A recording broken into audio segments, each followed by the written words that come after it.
comida mais nessa casa, não? Tô morrendo de fome, caramba. Olha aí, não tem comida. Dá uma olhadinha ali no pratinho do seu amigo. Ué, cadê o Mário? Ali de trás daquela montanha. Caramba.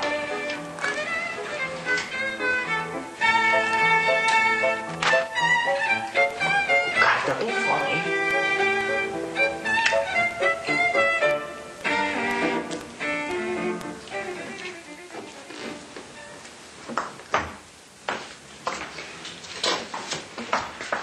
Olha lá, eu não aguento mais esse cara morando aqui.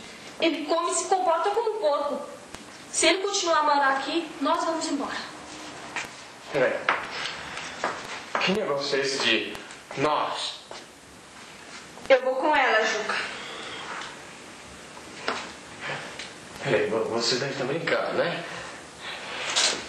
Juca, você tem que escolher. Ou seu amigo, ou nós. Peraí, gente. Vocês não podem fazer um negócio desse comigo, né? Não. Não é? Juca, escolhe, Juca.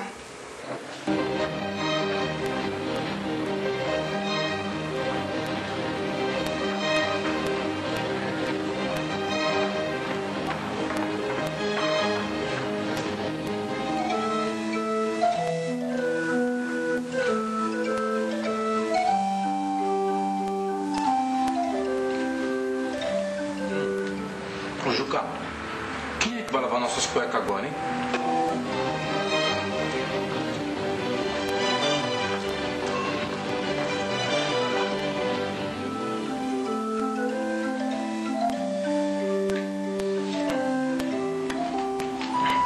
Pelo menos sobrou uma cama só pra nós dois, né? Que camão! Quer um pouquinho? É um pouquinho?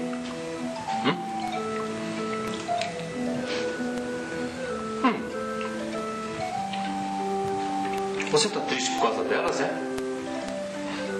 Não fica triste não, cara. Não fica triste não. Olha, elas eram prostitutas, viu? Ah, eram, é?